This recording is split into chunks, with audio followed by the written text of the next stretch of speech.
A XP, a maior corretora independente do Brasil, está abrindo capital na bolsa da Nasdaq e nós preparamos aqui um relatório completo a respeito desta empresa. Está aqui no link na descrição, você pode baixar, é gratuito, tá? E eu trouxe aqui o Alberto Amparo para explicar um pouco mais a respeito do caso XP. Será que vale a pena? Confere o que o Alberto tem para falar para vocês. Fala pessoal, então eu tô aqui a pedido do Thiago, a gente vai estar abordando aí o IPO da XP, a gente sabe, uma empresa muito famosa que está aí na boca do povo nos dias de hoje, aí com o âmbito de investimento crescendo e tudo mais, os brasileiros se interessando mais pela educação financeira, então acho que vale a pena a gente entender um pouco sobre a empresa que vai abrir capital na Bolsa dos Estados Unidos, mais precisamente na Nasdaq. E essa oferta ela vai ser tanto primária, ou seja, a empresa vendendo ações e o dinheiro entrando no caixa da empresa para usar para futuros projetos, e também vai ser uma oferta secundária, em partes, onde acionistas atuais estão vendendo sua participação e o dinheiro vai para o bolso desses acionistas, não é dinheiro entrando para a empresa. Na oferta primária vão ser emitidas 42 milhões e 500 mil ações aproximadamente, e na oferta secundária serão 29 milhões e 900 mil ações. A gente pode ver que 86,9% da participação da empresa ainda vai continuar nas mãos da XP Controle, do Itaú, da GA Bermuda e do Dina 3. Então, as pessoas que estavam dentro das instituições que já estavam dentro da empresa, elas vão manter um percentual bem relevante de participação na companhia. E também tem a possibilidade de ter um lote adicional e aí totalizariam 40 milhões de ações na oferta secundária. Resumindo, o total aí de ações na oferta vai ser entre 72 milhões e 83,3 milhões de ações. E a faixa aí de estimativa de preço para as ações da XP vão ficar entre 22 dólares e 25 dólares. Mas o ideal é você acompanhar junto com o vídeo, olhando o relatório gratuito que está aqui embaixo na descrição para você baixar, e lá vão ter as informações minuciosas para você acompanhar e entender tudo sobre o IPO da XP. Então bora pro vídeo. Vale a pena a gente ressaltar que esse IPO, se um investidor individual brasileiro quiser participar dele, não tem como você participar diretamente do IPO, é um IPO que mais investidores institucionais podem participar. Então o investidor brasileiro tem que esperar essas ações estrearem no mercado de ações para aí a gente comprar diretamente numa corretora os papéis para o seu portfólio. O que é muito fácil, você só precisa abrir conta numa corretora nos Estados Unidos, é um processo que demora 5 minutos, você precisa só de RG ou carteira de motorista mais comprovante de residência, e aí depois que as ações estiverem sendo negociadas publicamente, você pode comprar ações da XP para o seu portfólio. Vou citar alguns dados interessantes sobre a XP. No final de setembro, eles tinham 1,5 milhão de clientes ativos nas suas plataformas. Também nessa mesma data, no final de setembro de 2019, eles tinham 350 bilhões de reais em ativos sob custódia. Eles contam com 400 clientes institucionais espalhados aí pelo mundo, acho que 200 no Brasil e 200 internacionais. Para a gente ter ideia desse crescimento nos ativos sob custódia da XP, no fim de 2018 eles tinham 202 bilhões de reais aí de ativos sob custódia. E 9 meses depois, ou seja, no fim de setembro de 2019, eles já estavam com 350 bilhões em ativos sob custódia, aí com uma estimativa de estar em torno de 400 bilhões em ativos sob custódia no fim desse ano de 2019. Então, na parte operacional da XP, a gente pode citar alguns dados interessantes. Eles contam com uma estrutura de agentes autônomos de investimento com 5.900 indivíduos aproximadamente. Eles são donos aí do portal Infomoney, que tem mais de 9 milhões de visitantes únicos por mês. São donos de 3 plataformas de investimentos, da XP Direct, da Clear e da Rico. E eles também têm um evento presencial bem famoso, o XP Expert, que contou com mais de 30 mil visitantes na última edição. A XP ela está usufruindo de algumas tendências seculares favoráveis. A gente vendo assim, o sistema financeiro brasileiro foi bastante consolidado na mão de 5 bancos, durante muito tempo, sendo 5 bancos: Itaú, Santander, Bradesco, Caixa Econômica Federal e Banco do Brasil. E esses 5 players, eles dominavam 93% do mercado adereçável aí de ativos sob custódia. Esse mercado que é estimado para estar em 8,6 trilhões de reais no fim de 2019. Isso a gente pode citar, por exemplo, no fim de 2018, a XP ela tinha 3% só desse mercado, com os 202 bilhões de reais em ativos sob custódia. Então, nessa onda favorável, em que a gente vê indivíduos se conscientizando com relação à necessidade de alocar capital em opções mais interessantes de investimento, as pessoas acordando para o custo de oportunidade, que é invisível, mas o custo de oportunidade de você estar alocando seu capital em opções ruins de investimento, como poupança e coisas que não justificam, sendo que você pode alocar em opções mais rentáveis. Então a gente vê essa tendência favorável do lado da XP, a gente vê também as taxas de juros caindo, jogam do lado da XP também, porque as pessoas procuram entrar mais em renda variável, saem um pouco da zona de conforto, fomenta, né, que as pessoas busquem novas alternativas, já que a mamata de renda fixa que podia ser usufruída, que pode ser usufruída por muito tempo, está deixando de existir. E a XP está bem posicionada para captar essa onda de crescimento, ela tem uma marca forte, um time que está executando muito bem, uma gestão interessante, ela usufrui de um business model aí asset light, ou seja, eles não precisam ter muito capex, não precisam investir em muitos bens de capital para crescer, eles usufruem de efeitos de rede. O que seria isso? Cada novo cliente que entra no ecossistema da XP, ele agrega valor ao ecossistema. O business model tem esse caráter disruptivo, como a gente já citou um pouquinho, e também um retorno sobre capital elevado. Muita gente conhece a XP, mas não conhece a dimensão aí do âmbito que ela abrange com suas operações. Você vê que ela tem operações dentro do Brasil, mas também tem operações internacionais. A XP Inc. ela é composta por 26 entidades e 16 delas estão dentro do Brasil, 10 delas estão espalhadas pelo mundo.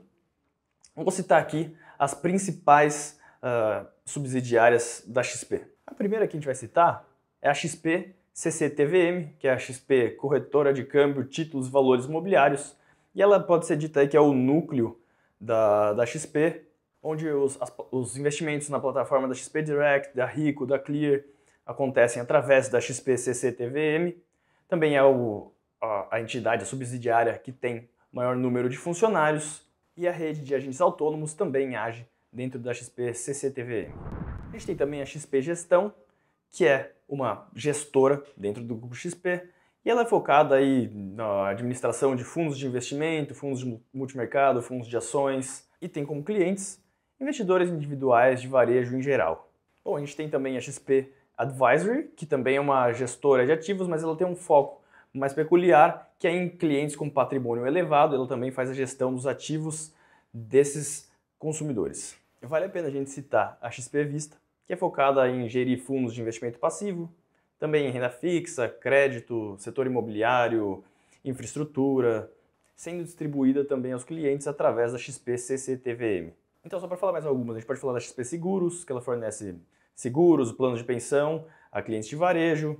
A gente pode citar também a XP Investment, que possui escritórios em Miami, ela é sediada nos Estados Unidos, registrada na SEC, a Securities Exchange Commission, lá dos Estados Unidos. E também podemos citar a XP Educação, que abrange a InfoMoney, e eles fazem cursos e soluções aí no âmbito digital para quem quer aprender sobre investimentos.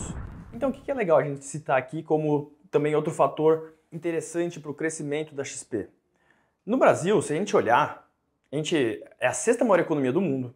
É previsto pela PwC que em 2050 a gente seja a quinta maior economia do mundo. A gente teve um PIB ano passado de quase 1,9 trilhão de dólares.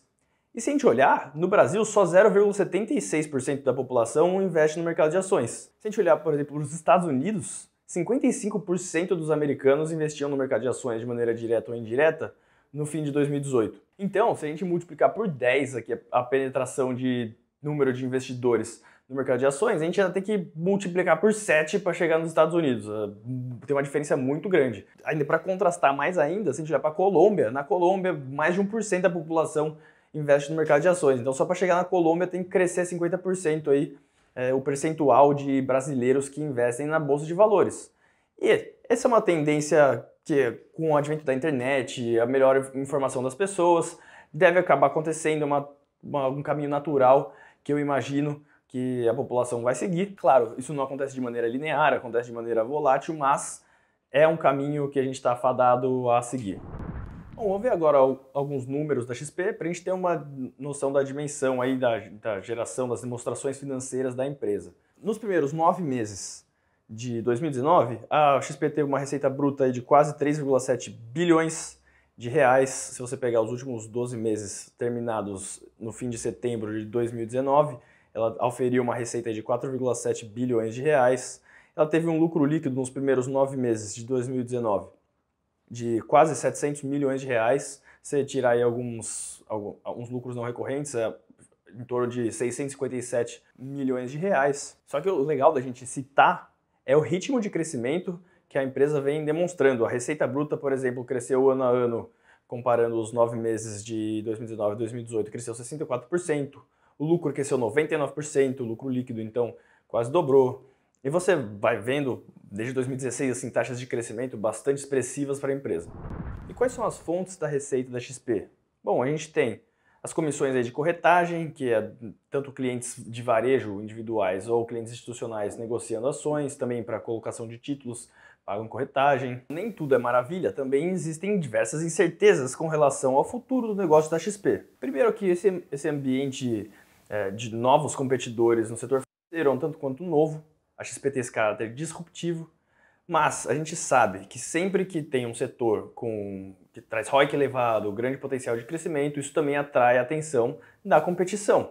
Então a gente pode esperar ver aí bastante competição entrando no setor. A XP ela se mostrou ser fluida, então eles conseguem se adaptar ao ambiente competitivo, mas existem alguns desafios para eles entregarem o que bastantes pessoas no mercado estão esperando. Por exemplo, a XP depende bastante da sua estrutura de agentes autônomos, a estrutura que a gente citou aqui possui 5.900 aproximadamente agentes autônomos, e 71% dos clientes ativos da XP CC-TVM, eles são provenientes da estrutura de agentes autônomos, então eles são bastante intrínsecos ao business model. E levanta a nossa atenção o modelo de negócio, porque eu gosto particularmente de negócios que têm total alinhamento de interesses entre a empresa, os funcionários e os clientes. E sim, a gente vê certo alinhamento entre agentes autônomos e os clientes com relação a, por exemplo, taxas de performance em fundos de investimento, onde a XP ganha se o cliente ganhar e o agente autônomo também é beneficiado ganhando taxa de performance se o cliente estiver ganhando bastante, batendo aí o benchmark. Mas a gente sabe que não dá para pôr a mão no fogo por todos os funcionários que existem, e de vez em quando tentam oferecer produtos que não são de melhor interesse para o cliente para oferir taxas mais elevadas. Afinal, como você ganha comissão, se entra mais dinheiro para a empresa, o agente autônomo ganha mais dinheiro, isso pode não ser tão interessante para o cliente. O ambiente competitivo, como eu falei, assim, acaba atraindo competição, isso vai acontecer. Com a entrada de competição no setor, quem acaba se beneficiando é o cliente. Porque para atrair a atenção dos consumidores, as empresas têm que fornecer cada vez mais produtos que agregam valor ao consumidor final. Se a gente olhar, por exemplo, a XP ela tem um indicador que chama Revenue Yield, ou Yield da receita. Esse yield é calculado pela receita dos clientes de varejo, dividido pelos ativos sob custódia. Esse Revenue Yield, anualizado para 2019, ele estava em mais ou menos 1,2%. Então, se você pegar todos os ativos sob custódia, a receita dos clientes de varejo é 1,2%. Foi 1,2% desses ativos sob custódia.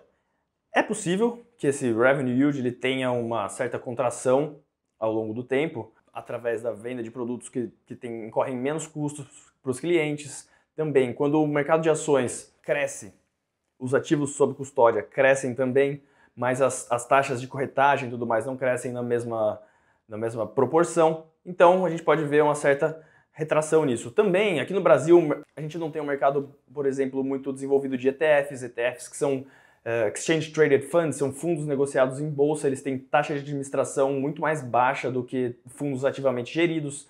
Para ter uma ideia, a taxa média de administração de ETFs nos Estados Unidos é de 0,44%, enquanto aqui no Brasil a gente tem pouquíssimas opções de ETF. Lá nos Estados Unidos tem milhares, aqui você vai ter o quê? Dezenas.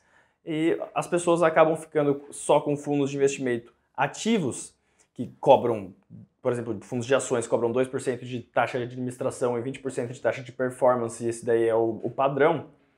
Claro, existem gestores excelentes que valem as suas taxas incorridas, mas a gente sabe também que existem gestores que, se não baterem o benchmark, por exemplo, nos Estados Unidos não baterem o SP500, aqui no Brasil não baterem o IBOV, eles não, teoricamente, não merecem essa taxa de administração.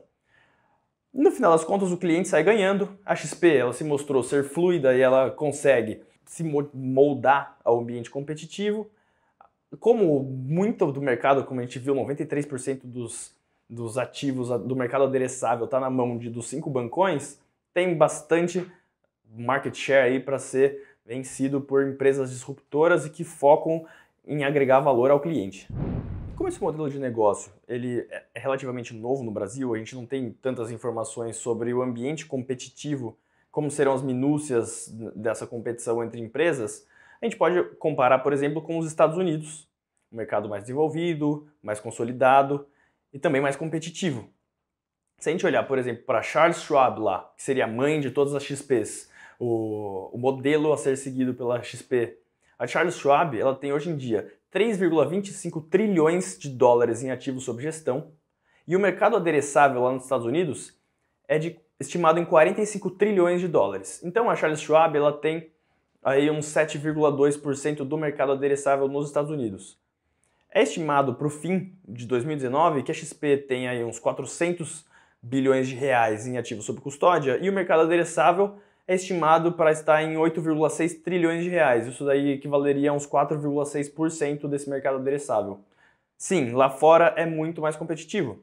E a Charles Schwab ela tem 30 anos de história.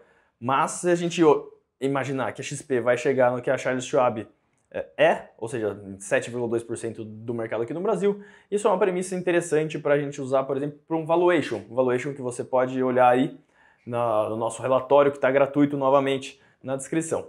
Então, essa comparação ela não é perfeita, sem dúvida, mas ela é válida, a gente pode olhar porque a Charles Schwab é uma empresa que executou muito bem ao longo dos anos, com 3 décadas de história, e pode servir de parâmetro para a gente olhar para a XP. A gente vai ficar por aqui. Eu agradeço pela atenção de vocês, espero que tenham gostado. A gente conseguiu falar aí algumas coisas sobre a XP. Se você quer ver a nossa opinião sobre se é interessante ou não participar do IPO da XP, vejam aí o nosso relatório gratuito na descrição. E pessoal, se vocês quiserem adquirir ações da XP, também é muito fácil, a gente fornece um guia de como investir no exterior. Vocês podem só simplesmente abrir uma conta na corretora nos Estados Unidos com uma carteira de motorista, ou RG, mais um comprovante de residência em 5 minutos.